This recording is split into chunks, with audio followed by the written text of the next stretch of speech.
So it's my pleasure to introduce Christopher Morton. As Chris pointed out, everyone knows Christopher Morton. He's been here forever. He asked me to make this as short as possible, which kind of makes me want to talk more. So Chris came as a resident. He loved us so much that he stayed on as a fellow and then our interventional pulmonary fellow. A fun fact about Chris is that he had perfect attendance in high school. He loves to tell people this fact. He still has the trophy that he was given for the event on his desk in his office. And we're lucky that he's brought that same work ethic, enthusiasm, and dedication to his patients here with us. Chris has taken the lead on our bronchoscopic lung volume reduction program, and he's going to talk to us today about the past, present, and future of the procedure.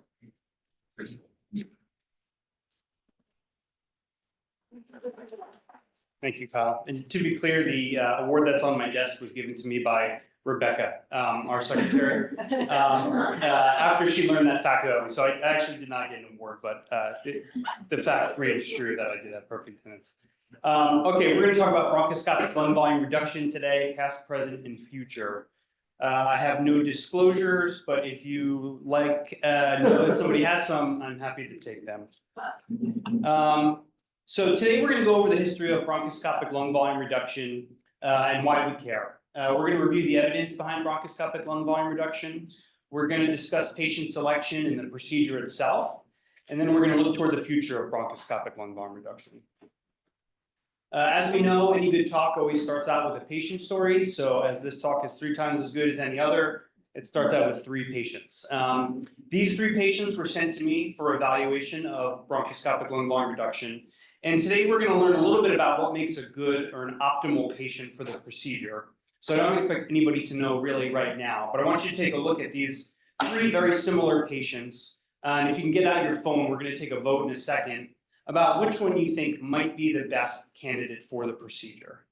Let's see. This one's here. Let's see if that was in case the voting didn't work. That would have been. So you might. I don't know if you can scan that code there and see it. Oops, should be able to.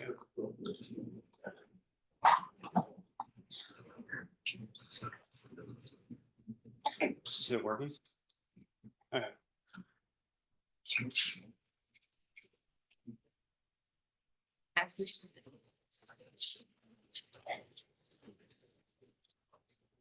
And it's supposed to update if people are voting. It doesn't seem like it's. Still reading. Yeah. Oh, nice. Wow. Sick. Cool. I didn't know if it was going to work. This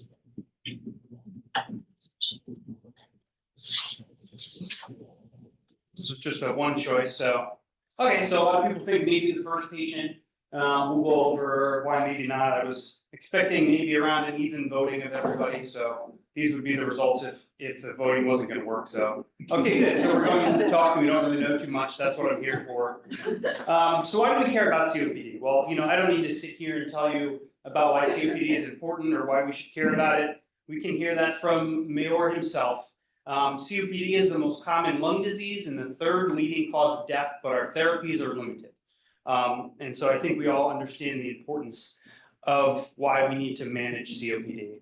We're not going to spend too much time going over this, but I think it's important just to highlight a few points as we go through the talk. This is from a NEJM study looking at the validation of the Bode score. And I wanted to illustrate 2 things here. One is that the severity of COPD portends a poorer prognosis than less severe COPD. And that the 4 to 5 year survival rates for all comers with COPD is around 50%. And that number goes down, survivorship goes down, the higher your Bode score is. So the top graph here looks at a quartile of Bode score that you're in, and you can see that the probability of survival goes down significantly the higher that score is. In addition to the stage of COPD that you're in, stage 3 being more severe. Portends overall poorer prognoses than if you have more mild disease. Another study looking at something very similar. This is from the National Health and Nutrition Examination Study, looking at the risk of death in Americans with lung disease and or without disease over a 22-year period. And one of the cohorts they looked at was patients that had COPD. And we can see here very similar results, that patients with more severe obstruction were at greater risk of death. They had a lower probability or percent of surviving and follow-up over that time period. So COPD kills, and just having the diagnosis can give you a 50% survival at 5 years on the median.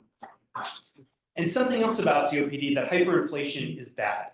It's a common and devastating complication and is often preceded by air trapping, especially if you're following pulmonary function testing. It impairs respiratory muscles and chest wall mechanics, leading to more dyspnea, decreased exercise tolerance, and decreased quality of life. This graph is from a look back in 2005 of almost 700 patients with COPD, and evidence of hyperinflation as denoted by a decrease in the inspiratory capacity to TLC ratio. And what they found was that it correlated with an increased risk of COPD exacerbation, hospitalization, and need for mechanical ventilation. Additionally, it was correlated well with FEV1 with regards to mortality, just like we saw on the previous slides. And it was an independent risk factor above and beyond VOTE scoring in prediction of all-cause and respiratory mortality. So hyperinflation, in addition to having COPD, is bad. And that's really just a quick review of what we talked about. COPD kills. Is there something that we can do about it? And we have to be worried because Mayor is worried. So what do we have to manage COPD at this time? This is a little chart showing some of the things that we can offer patients, going from kind of least invasive to most invasive. And the stuff on the left, I think, is really what a lot of us already incorporate into our practice. Medical management with inhalers or other medications, biologics, education around smoking and smoking cessation, vaccination, pulmonary rehab, oxygen therapy, and non-invasive ventilation for those that are all candidates. And then all the way at the other end is lung transplantation or end-of-life care and hospice. But in between here, I think, is where lung volume reduction really can benefit our patients. And that falls into bronchoscopic and surgical lung volume reduction as potential management options that we can offer our patients that have COPD. Now, under the spectrum of bronchoscopic lung volume reduction, we have a lot of different potential options. We're really going to be focusing today on endobronchial valves for targeted lobe atelectasis for the majority of the talk today. So how did we get here? Here's a little timeline that I'm going to walk you through over the history of bronchoscopic lung volume reduction. This is from a case series back in 1961 by a surgeon, Dr. Brannigan. And he first described the procedure that he's illustrating in this paper back in the late 1950s. And these are some illustrations from the paper. And as you can see, before inhaler therapy, the most effective technique for dealing with hyperinflation and air trapping was a clamshell thoracotomy and manual massage and decompression of the lung. To many of you, this probably seems not unlike, that was a joke, by the way. To many of you, this seems not unlike the instructions for kneading dough and baking dough. And I sent this slide to Kyle to help get a little advice. And one of the maybe 3 or 4 comments that he had was on this slide, that he personally prefers to rotate his dough every 90 degrees during the kneading cycle. So that's most of the feedback I got today when I asked my mentor and colleague for help on this presentation. More importantly, though, during this procedure, what he described was mostly an upper lobe bectomy approach, dealing with the most diseased portion of the lung on visual inspection as they went into the chest. Sometimes unilateral, sometimes bilateral. And for this paper, he described 56 patients that had undergone surgery. They all aged from the ranges of 16 to 73 back in the 1960s. 75% of patients actually reported an improvement in their symptoms and breathing, but there was a 16% mortality in the immediate perioperative period, followed by another 10% after the immediate postoperative period. And so there really wasn't any widespread adoption of this technique for the management of, at that time, emphysema. Over the next 40 years or so, there really wasn't many advances until the late 1990s and early 2000s when the NET trial came out. This is the National Emphysema Treatment Trial, where 1,200 patients were randomized to surgery versus medical therapy. And the goal of the surgery was a 25 to 30% reduction and resection of lung tissue, targeting the most diseased area. This was done using a combination of perfusion imaging in addition to a visual scoring system that was used for destruction. So at this point, visually, with a little bit of objective data, trying to find the most diseased portions of the lung. I want to point out here, just from table 1, a few important points. That about 65% of patients had upper lobe emphysema, so they made up a majority of the patients. They were all obstructed and had severe obstruction with an FEV1 of 26% predicted. And they were all hyperinflated with an elevated RV of 220% predicted. It was really well done. They had 99% follow-up of all the patients. There were no significant differences in mortality between the two groups, which to me at least was surprising. And the patients had improvements in their quality of life and exercise capacity. And the only patients that didn't really have a statistically significant difference were those that had non-upper lobe emphysema and those that had high exercise capacity, which will be important for us in a little bit. I want to use this to highlight two things. One, surgery can and does have good options and outcomes for management of hyperinflation and COPD, and that not everyone with COPD and hyperinflation is going to have benefit from this technique in particular. And so over the next decade, we're going to work a little bit on who are the optimal patients for undergoing a procedure and or resection. And speaking with some of the surgeons that were around then, especially here, there was really not buy-in from insurance companies for this technique, despite the good outcomes, at least initially. So it fell out of favor as a technique for management. And then by the time it actually was covered by insurance, most surgeons weren't doing it anymore. And then we started to have a lot more inhalers available to us for kind of long-term standard of care management of COPD.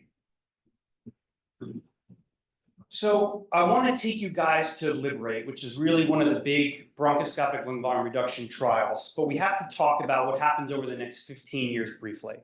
And we're going to look at some of these trials leading up to Liberate that talk a little bit about the basis for their patient selection and determining eligibility in those patients that are most likely to perceive benefit from the procedure.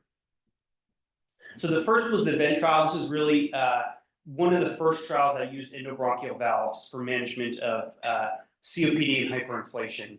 And 300 patients were randomized to valves or standard of care with a 6-month follow-up. And although they found a statistically significant improvement in FEV1 and 6-minute walk, there wasn't clinically meaningful difference for patients.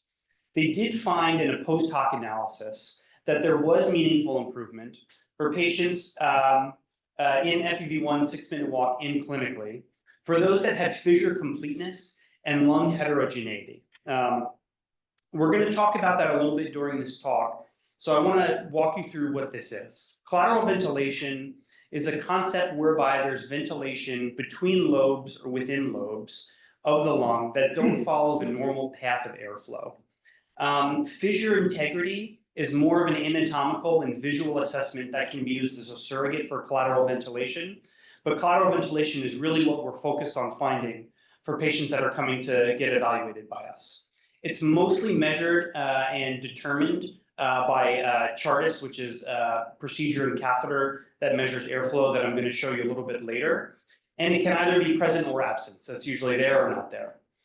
Embryologically, the lobes develop individually, but in reality, because they develop so closely together, they can often either not differentiate completely separately or share ventilation. And so this becomes an important point for some of the studies that are upcoming.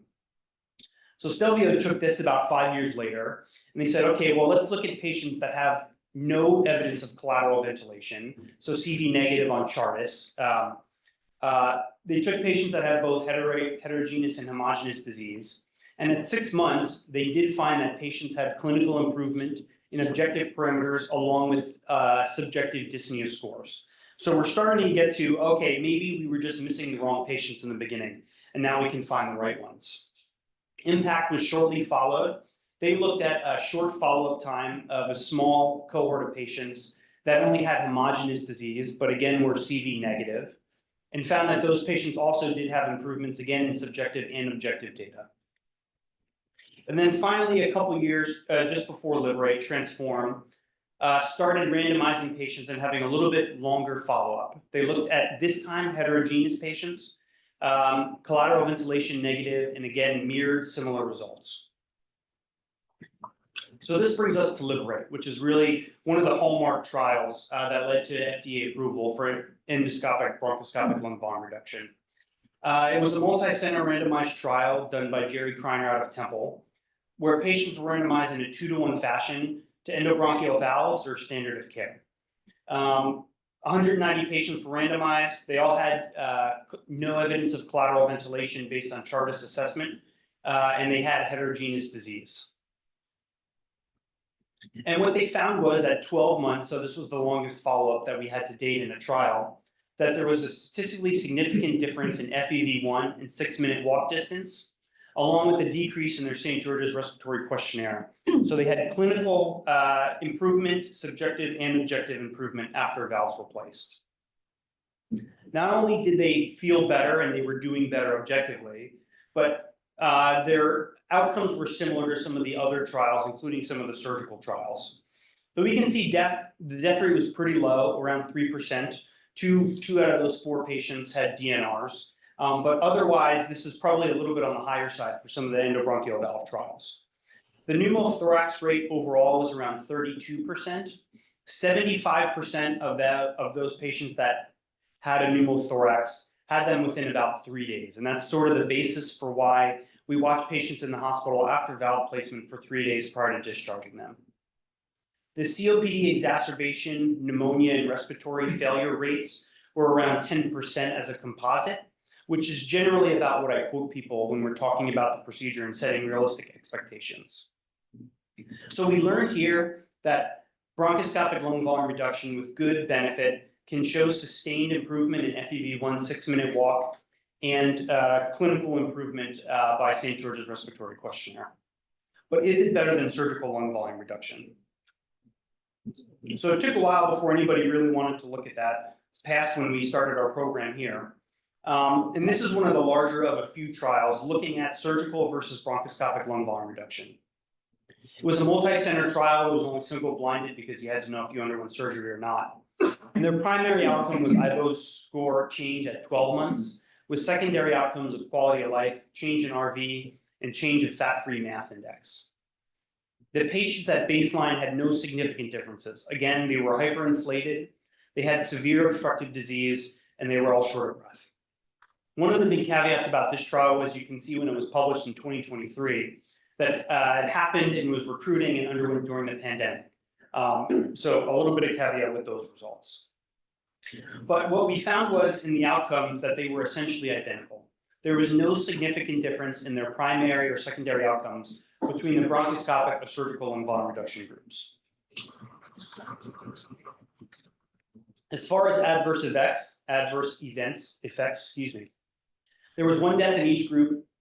They found that the BLVR group had more exacerbations compared to the surgical group. And I'm going to tell you that they had probably about the same pneumothorax risk rate. It's hard, they didn't really give us pneumothorax rate on the surgical side, largely because those patients are coming out of the OR with chest tubes in.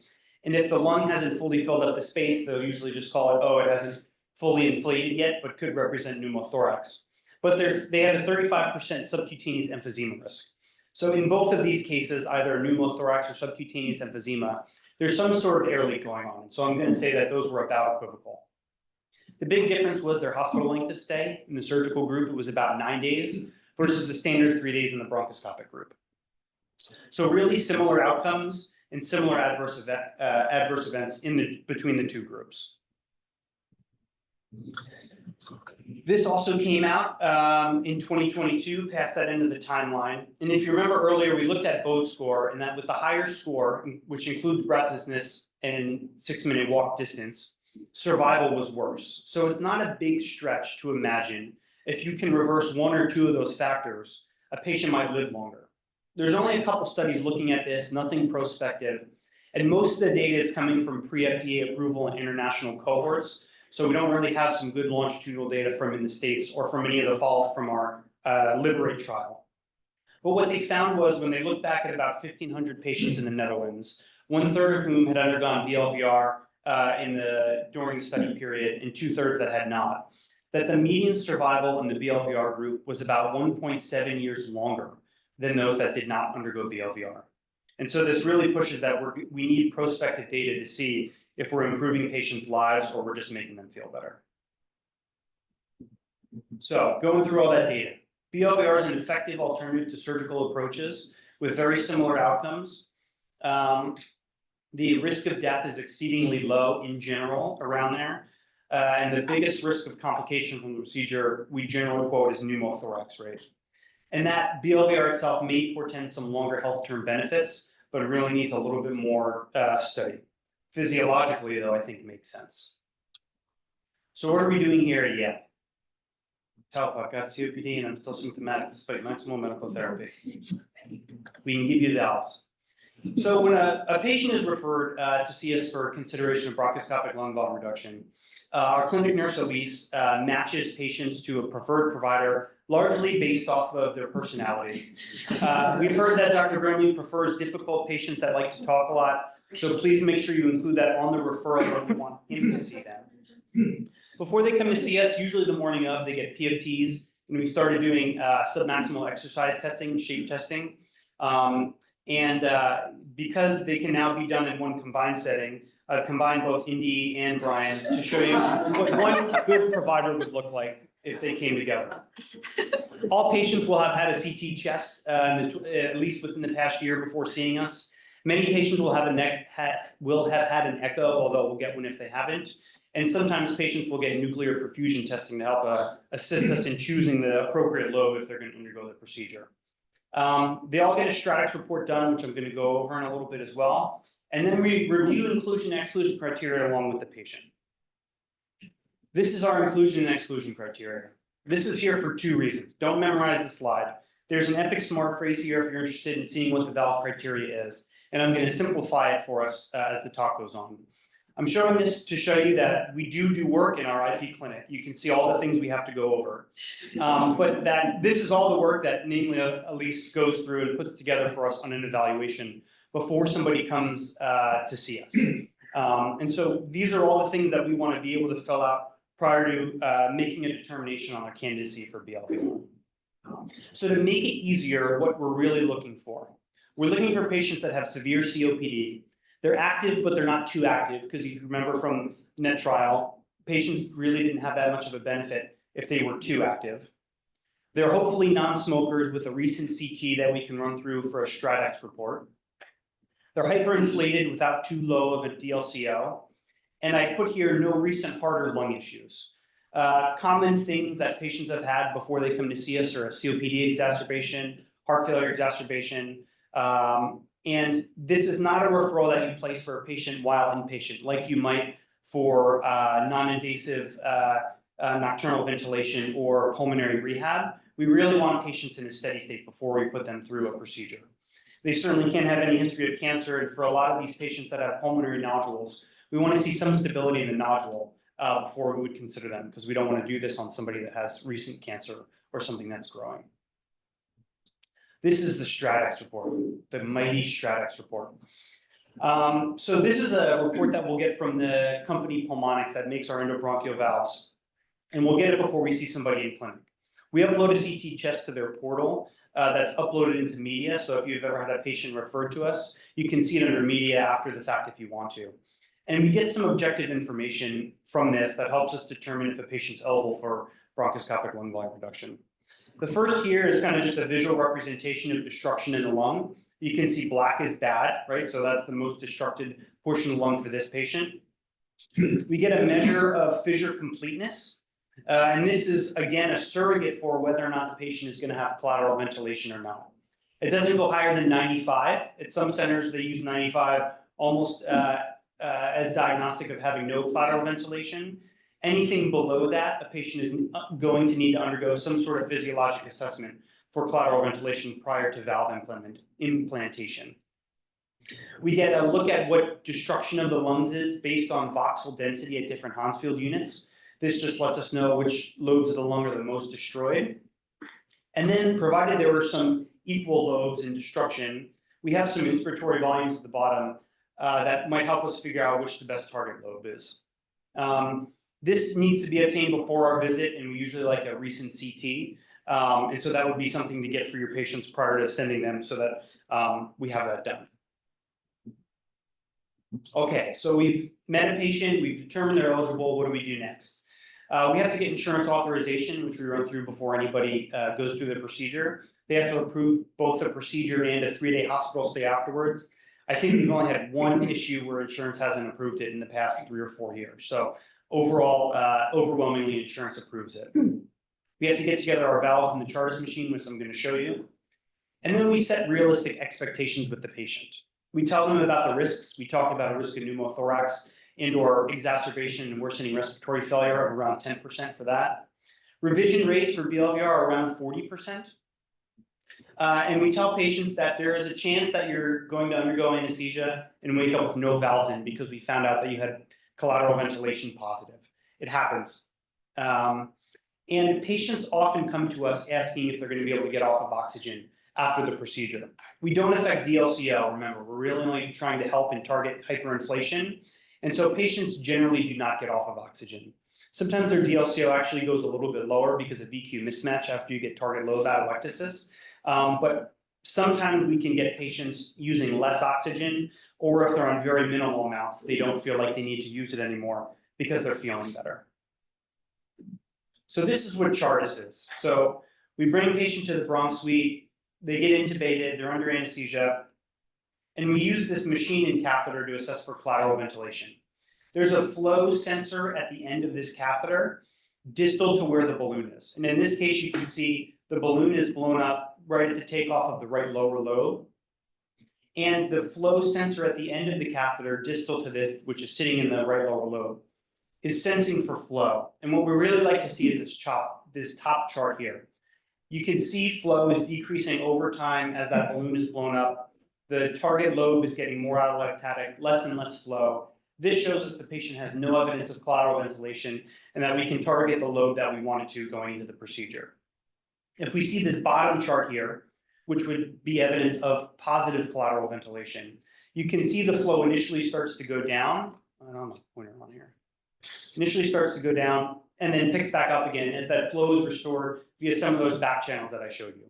If that's the case, we wake the patient up, we tell them we're sorry, and we think about what other options they might have other than bronchoscopic lung volume reduction for management of their severe COPD. After we determine that they may undergo valve placement, we have to size and locate the airways that we want to put valves in. These are the different catheters that we use. And you can see at the ends of these catheters, this is the J catheter, this one here, Kyle doesn't really like to use at all. It's a sign of failure when you use anything other than a straight catheter. But these two lines here give you a measurement of different lengths of the valves that we use. And then on the left here, these wings allow you to size the width of the valve that you're going to use. Between those two measurements and the airways that we want to target, we come up with the different valve sizes and lengths that are going to go in each parts of the lung. So here's a little video of us putting the catheter out and sizing the airway. You would put the catheter out all the way to the distal carina and the airway that you're targeting. And you can see here between these two lines, we would want to use the shorter of the two valves because with the thicker line, it's lying outside of that target airway in the orifice. So that valve would be too long for that airway. So we take it out, we put the valve into the catheter, and then we go back in, and now we're going to deploy the valve. And this is what it looks like after we deploy the valve. Coming out nice and slowly. We're going to go back in and take a look. What we want to see is good positioning of the valve in line with the airway where we've deployed it. We ideally like to see what we call here fish mouthing, which is because it's a one-way valve, air is escaping through that segment, but air is not allowed to go in. So with each breath, more air is going to be escaping from the lung. So this is one patient that we did. I think this is actually Erin's patient. She had the best representative example. But you can see this is a pre-procedure X-ray. This patient is hyperinflated. They have flattening of the diaphragms. They're obviously symptomatic because they're coming to see us. And so what happens after we place the valve? This is immediately post-valve. This is in our PACU within an hour. And you can see more pronounced on the left that there isn't any flattening of the diaphragm now. It's actually up a little bit. And sometimes you can see some pleural tenting, which is a sign that atelectasis is starting to happen. If we zoom in, you can actually see the valves on X-ray. Sometimes you can count them, make sure they're all in the right place. And then this is what the patient's x-rays look like over the course of their hospitalization. They initially had a little bit of diaphragmatic elevation. We can see this patient ended up developing a pneumothorax because of subsequent x-rays showing a chest tube in there, but the lung has reinflated. In addition to the diaphragm being elevated, you also start to lose the diaphragm a little bit, which is a sign that we're achieving target lobe atelectasis, which in this case was the left lower lobe. By the time the patient was ready to go home, this last picture here, we can see the chest tube is out, the pneumothorax has resolved. There's elevation of that diaphragm and target lobe atelectasis, which is really ideally what you want to see before a patient goes home, but not always. Post-procedure, they're going to stay in the hospital for 3 days as we monitor for pneumothorax. They're going to get daily morning chest x-rays or as needed for any symptom changes. We continue all their home inhalers, and we really try to limit non-invasive ventilation as we can. Most of these patients are not a candidate if they're in a chronic state of hypercarbonic respiratory failure. So many of them are able to go a few days without using their non-invasive ventilation. But if they need it, they can use it. And we really want them working with PT. We do not want patients to get deconditioned. We want them to go home better than how they left.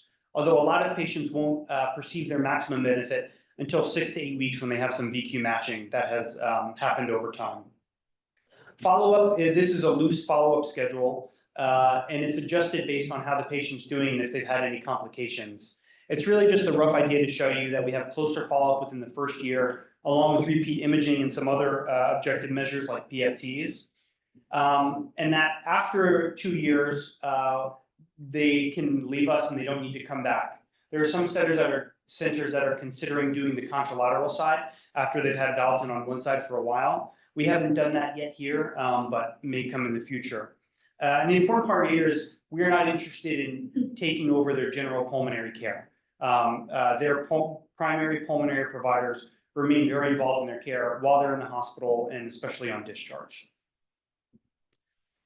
We sometimes get a post-Stratix report, so we saw the pre one. And this one's just to show that we can see where the valves are in the airways based on the CT that gets uploaded after they've had valve implementation. We can see if they're present or if there's a leak in case somebody has had loss of benefit or never had any benefit.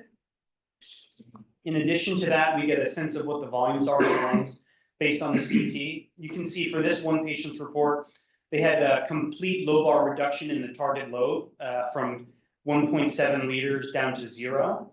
And their total lung volume reduction was about 1 liter, accounting for some inflation of the untreated segments, lobes in the lung. And that's really what we want to see. We don't just care about the procedure, right?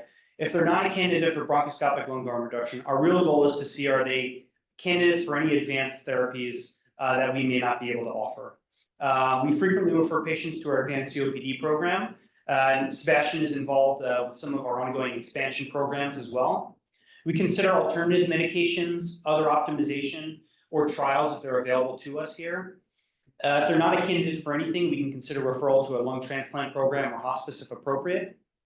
And there are some patients that may not be a bronchoscopic lung volume reduction candidate, but may be a surgical lung volume reduction candidate. And so we may frequently involve our surgical colleagues to see if that's something they might offer the patient. Okay, so I've shown you that BLVR helps people. I've shown you that we're doing it here at Yale. And so now you're saying, well, Chris, how can we help more people? You're doing such a good job. To that, I would say, yes, you're absolutely right. I am doing a fantastic job. But 2, I agree, we need to recruit more patients, not just for the BLVR program, but for our advanced COPD program overall. This is from the Pulmonx company. It's regional data based off of averages and population-based data. But we're looking at around 14,000 patients in the New Haven County and surrounding areas that may meet criteria for bronchoscopic lung volume reduction based on the amount of patients that we have that have COPD and that would be severe COPD and meet criteria. So there's a lot of patients. But they may already be coming to Yale. Some of you may have seen this annoying alert now on your PFTs, and you can thank me for that. But it's a pilot I did with Dr. Chupp and Marjorie from respiratory to try to help identify new patients that might be candidates as they're coming into our system. This is something we also did over at the VA. And we want to prospectively be able to find patients that might be appropriate. So if you see this little thing that pops up, you're just going to go click OK and think about referring to them if you think they might be appropriate for that. And it's not just new patients coming into PFTs, these patients may already be at Yale. We did a look, 2-year look back at patients, so this was over the past 2 years, using Compass data. And we put in rough criteria, a little bit lax in the RV, we did greater than or equal to 150% predicted as opposed to 175. And this gave us back a total of about 2,400 patients in the past 2 years that would meet criteria for bronchoscopic lung volume reduction based on what we have in our system. If we get even a little bit more specified and made the RV 175% predicted, which is what most of the trials do, there's 1,600 patients that can be identified that might benefit from referral to our team for consideration of bronchoscopic lung volume reduction. So they're already here. So can we find more? So this is a new project that we're also working on that Sebastian's helping with. We're using the same platform where we got the Stratix report from, and hopefully we'll be rolling this out in the next couple months. But we'll be looking at all the CTs done at Yale, and they're using some AI software to evaluate for destruction of lungs based on the CTs that come through. This would be a CTA in the ED, a CT chest done for other reasons. And the goal would be to identify in a patient that has significant destruction or emphysema, do they have a pulmonologist? And if not, getting them referred to one of our pulmonary docs. And if they already do, seeing if they would benefit from referral to our interventional pulmonary team. Sort of like what we do for incidental nodules. But the big thing is to tell all of your friends. The bottom line is if you have a patient that's hyperinflated with severe COPD and they're still symptomatic despite maximal medical therapy, we would be willing to see them for consideration of this. Ideally, they've had up-to-date PFTs and a CT chest so we can get some more of that objective data. We want them to be hyperinflated with really elevated RVs and TLCs and no other threats to life, that they're in some sort of steady state, they're active, albeit limited as most of them are non-smokers. That's probably the most important slide, I guess. So what do we have for the future of BLVR? So we talk about patients that are collateral ventilation positive, that they're not really candidates here. This is a pilot study called Complete One going on in Boston right now. They initially wanted to recruit 20 patients that were collateral ventilation positive. They were going to undergo a combined VATS or robotic fissure completion, followed by endobronchial valve placement in bronchoscopic lung volume reduction. They were initially slated to recruit only about 20 patients, but anecdotally has been very successful, so they've been recruiting much more patients. Given the success of what was going on in Boston, we had a patient here at Yale that we actually did back in October.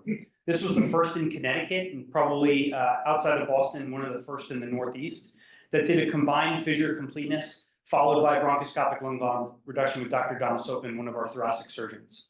We had a patient that was motivated to undergo the procedure, but he didn't want to travel outside of the Yale system. So we talked about risks and benefits of the procedure, that there really wasn't any published data, but anecdotally we had heard good things and he was on board and excited. He had excellent response. He had complete target lobe atelectasis. He did develop a pneumothorax towards hospitalization. We sent him out with a chest tube because he didn't want to stay in the hospital anymore. I can't blame him. His pneumo did eventually resolve, and that post-Stratix report is what I showed you was actually his. He had excellent response and a total of 1 liter reduction, and he's actually feeling better now. There's another trial going on right now called Convert 2. This is looking at a bronchoscopically delivered foam called AirSeal that may be able to convert some CV positive patients, patients that have collateral ventilation, into collateral ventilation negative patients. We don't have any data. They're currently enrolling for their, I think it's phase 3 trials. It's phase 2 or 3 right now. But we're looking forward to these results because we may be able to offer some patients that have positive collateral ventilation this in addition. And then I showed you this in the beginning, but there are definitely some things other than valves that we can offer patients. A lot of these are being studied. None of them we're doing here. Some of them are over in Europe. And some of them are not aimed at causing target lobe atelectasis or target lobe destruction. I think one of the benefits of endobronchial valves compared to a surgical or a destruction technique is that they're completely retrievable and reversible in the event patients feel worse after they undergo the procedure. So there may be an option in the future where we can offer some of these to patients that are collateral ventilation positive, not a candidate for bronchoscopic lung volume reduction, or not interested in having target lobe atelectasis for whatever reason. Okay, so back to those 3 patients we talked about in the beginning. What do you guys now think in terms of who would be a good candidate? We got another vote. Let's see if it works. This is a separate one.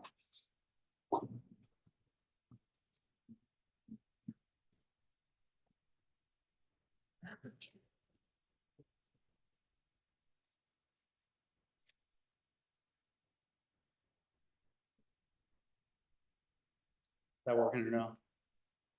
Down. Okay. Oh, yeah, okay, so you got something there.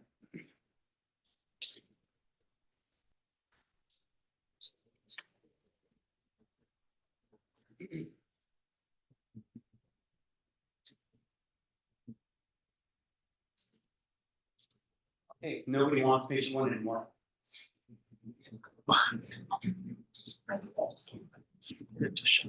Alright, alright, good.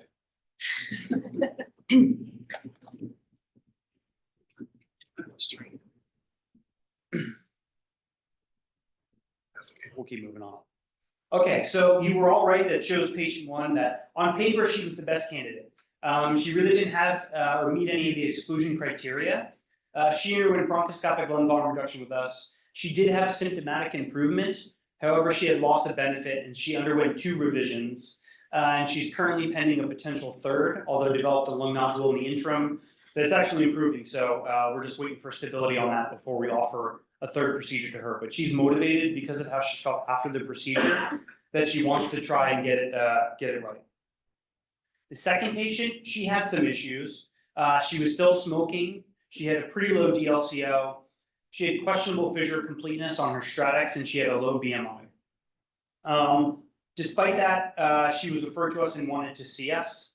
We got nuclear perfusion imaging that showed that her most destructed target lobe actually had pretty minimal perfusion to it. So we felt even though her DLCO was low, if we offered it, she may not actually perceive much difference in her breathing from that standpoint.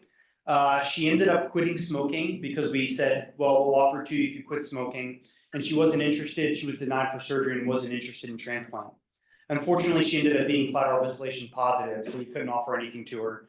Once we get some of these new therapies, we may be able to offer something to her. And then the last patient, she really wasn't able to participate in pulmonary rehab. We were worried that she really wasn't getting around at all, so how much perceived benefit was she going to get from valves, given that she really wasn't working out and moving around too much. She was very persistent. She really wanted to try and showed a lot of motivation. We talked about the risks and benefits of the procedure, which I think were a little bit higher in her, given her exercise tolerance. But she was willing to try and wanted to try it, so we offered her BLVR. And she actually has had the best outcome of all the patients I've done. She had significant improvement in her symptoms, was actually able to walk around her house and apartment and out to get her mail without her oxygen, which significantly improved her quality of life, even though it didn't really improve her movement much more.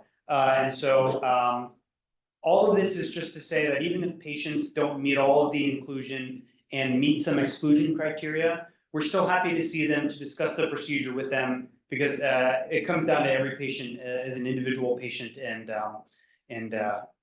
we can have that discussion with them.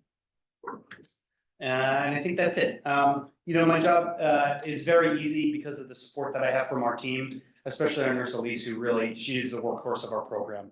But all of these people have helped me put this presentation together and running this program. So I thank everybody.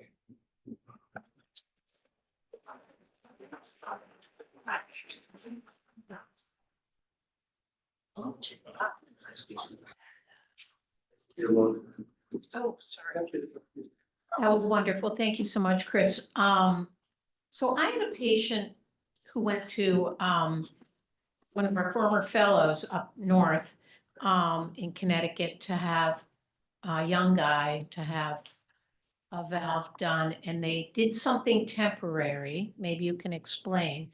And he said it was terribly uncomfortable, and they took it out. And now he's asking me for a lung transplant. I haven't seen him yet. So could you explain what they did, why it would be uncomfortable, and what the story is? With all of that information, I'm finding it hard to understand, but I'm not really sure. It's possible they did partial. Sometimes there are some centers, we've done it too, have put in not all the valves, but partially just to help decrease the risk of pneumothorax. Some patients get some inflammation and a little bit of hemoptysis with them, but generally they're not painful or uncomfortable. And they For can most be patients. taken out. They can be taken out, yeah. So they put the valves in and Yeah. then they took them out and. Yeah, it's possible he put them in and maybe the patient felt worse and then wanted them taken out because it was worse after the procedure. And, you know, if you undergo surgery, the lung is gone, right? So that's one of the benefits, I think, of the bronchoscopic approach. So that's not a normal thing to do. It's not, we've taken them out, but, so it would be normal to take them out if the patient wasn't experiencing benefit. But I don't know the. How often does that happen? Outside of revision, for worsening symptoms, I would say less than 10% of the time. It's pretty low. So I have a question sort of bridging the gap between the biological lung volume and the valves, which is, so what's actually, you say atelectasis happens. I guess the question is, what's really happening to the lung back there over long periods of time? The idea being, do you really need to keep the valve in for forever? Or is should the valve ever be removed and the stuff behind there, maybe it becomes fibrotic, I don't know. And maybe that would be sort of something of thought, just in terms of thinking about never being a really great idea to have artificial things in lungs which might get infected otherwise. Yeah, it's a good point. Nobody's really talking about removing them after an extended period of time. And I think you're right that at some point there's enough scarring and atelectasis that the lung's not going to open up again. But they seem to be safe and not cause long-term problems while they're implanted. And we're not really seeing like post-obstructive pneumonias long-term from these patients at all. And it's probably just, they stop perfusing it and it just, you know, kind of sits there and doesn't do anything. But we don't know what happens that long. Yeah, I think it just remains atelectatic, yeah. I mean, it ends up physiologically being the same as if you were to remove that lobe from somebody. It just doesn't participate in anything anymore. Can you take the valve out after a year? You could, I think the longer they're in, the more chance of granulation tissue and the harder it is to get out. And then I don't know at which point somebody's lung won't open up anymore. I don't know that we have good data for that. Usually within 6 months, we feel pretty comfortable they're gonna come out fairly easily. After that, we'd be getting ready with some extra tools just in case. Thanks, Kyle, for a great talk. I just wanted to make not Kyle, Chris, I'm sorry. We're sitting Great talk. talk. It's okay. We do it all the time. I'm thinking him, I was looking at him. People tell me I sorry. lose weight a lot when I see them in clinic and I've never seen them before. And I see that they saw Kyle before. Start that again. Chris, great talk. I have just a couple of comments. One is a historical perspective and the other is just to emphasize what Chris said is that we in the COPD program work very closely in partnership with our IP team on this. We often get a lot of referrals for people who come to us wanting endobronchial valves, and I would say a large number of those people end up not being candidates because either they have airways predominant COPD or they have non-invasive ventilation need and hypercarbic respiratory failure. So it really does take quite a village of characterization, but we're happy to see them if you have any questions. We have every couple of months, we have a multidisciplinary team meeting in which we talk these patients over. So we're happy to work with you guys if you have patients that you'd like us to see.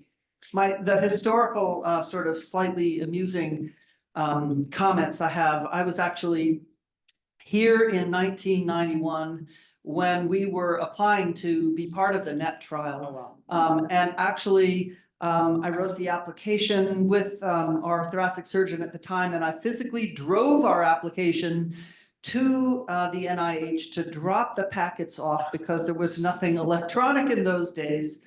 I drove 7 hours to drop the application off. And we didn't have enough volume here at Yale to actually be in the NET trial, but we got our pulmonary rehab program, which then was based at Gaylord Hospital. We were part of the NET trial, so a little historic fun fact. Having said that, I have seen patients who were in the NET trial who went through the surgical lung volume reduction, and I can remember, I'll never forget, one comment a patient said as to your point about how bronchoscopic lung volume reduction is better tolerated than surgical. This patient said to me, they told me it was going to be like getting hit by a truck.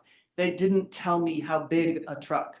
So that was a really big deal people were going through, and it was really hard to recover from the bilateral or even unilateral surgical lung volume reduction. So I think this is, you know, really great advance, and we're really glad. The other just quick momentary thing to say, historical perspective, I was in clinic here. Pulmonary rehab was never reimbursed by Medicare back then. And I got a call from somebody at Medicare asking me why they should fund surgical lung volume reduction over and above pulmonary rehab. And I had to refrain from saying you've never reimbursed for pulmonary rehab. Anyway, historic fun facts. Great question. On the same, so surgical lung volume reduction surgery, I remember, because I was at Columbia when they were it probably was the net. It was the net, yeah.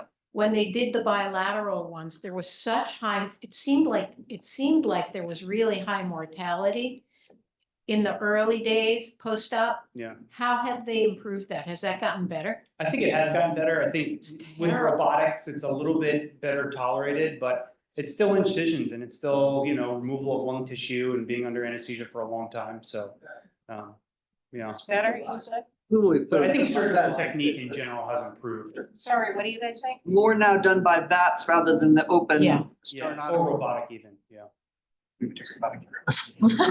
Fighting for the back. Everyone on this side has a question. You really piqued our interest. My two questions are curiosity. One, what percentage of people are collateral ventilation positive? I'm just curious about that. How many people are being declined that would have been eligible, and how many are going to benefit from the new stuff that you're coming out with? And then second, why do people need revisions? Are they moving?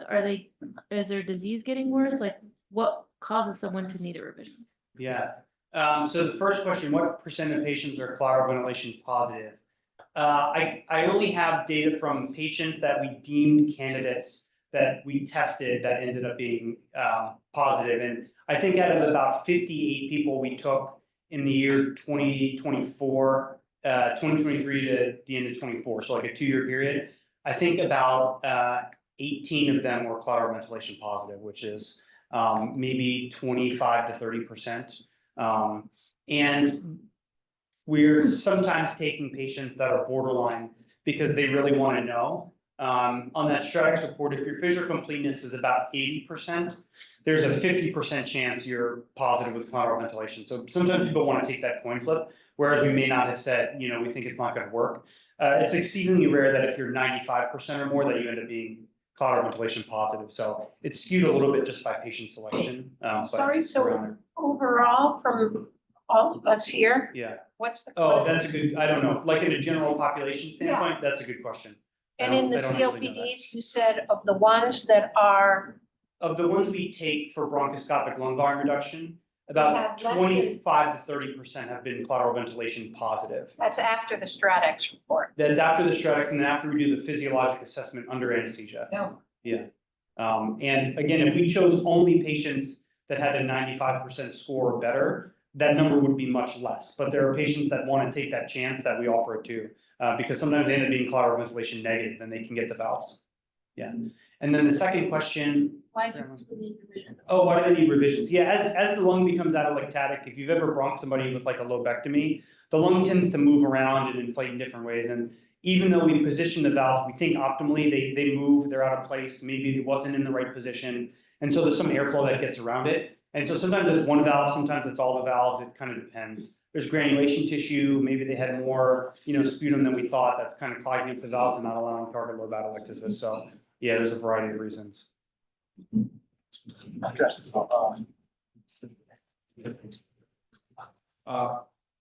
Great talk, as always. Just 2 points. One of them, this whole residual volume, 175. Yeah. I'm not entirely, I mean, I know that the trial, but but I am not sure if that's a real, it's a real exclusion, like if it is less than that. I'm not sure about that, because here and there in literature, things are popping up that people who have air trapping, depending on how air trapping is affecting, let's say if we're talking about this week about left ventricle, venous return. Yeah. that affects the patient's trajectory. So it is possible that particularly for future, for research, people have, for instance, low venous return plus 150%. Yeah, They may benefit. yeah. So that's, I don't know if that will be an issue with the insurance or not, but. No. But Yeah, I agree. I think the other thing that we thought of is there's dynamic hyperinflation, right, which is not calculated or gotten on static PFTs, right? And that's one of the reasons why we're doing the submax testing to see if there is any cardiovascular benefits from it. So I agree with you, and it just hasn't been studied yet, but. So we can talk about this some more, particularly doing a good echo, have a good read beforehand and then afterwards to see if that would be a research that would show who would benefit. Maybe there's. And then the other thing, like as the exacerbation that they had more in this group, what time frame did they look for that? This, you're talking about bronchoscopic versus Just surgery. the last They one. looked at both perioperative within 45 days and after 45 days, and it was higher among that both periods. Yeah. And so I don't know, I don't really understand really I well. think that's really soft. Yeah. I think more exacerbations are more bronchial issue than emphysema. Right, So and I we're really, yeah. it should be. Again, most people don't go into respiratory failure. I think we've had one patient that ended up on the vent from a bad pneumothorax. Nobody else has really needed like ICU level care. We've had no deaths. So, and then most people's exacerbations are treated conservatively and they get better. So, yeah. Chris, congratulations, great job. I am also thinking about the patients we'd be referring and how this might impact their candidacy for lung transplant. Does it have any sort of negative effect for their ability to be listed, assuming they get no benefit or not satisfactory benefit, or what the case might be there? Yeah, good question. It comes up. There's no negatives. They can still be considered for transplant and would not preclude them from getting transplant. So, yeah. Oh, Debbie has a question. Mayor says this was a great talk. What about patients who have significant cough or have exacerbations? And some of the exclusion criteria is 2 or more exacerbations in the past year. So that is an issue. We don't want to make patients sicker than they currently are, right? And because of that risk of COPD exacerbation, we don't want them to go into another one. So they really do have to be in some sort of steady state. Cough itself isn't too much of an issue. Significant sputum is though. So that's one of the things that we look at. Great. Any other questions? Good lively discussions. Great. Great. Thank you. Thank you.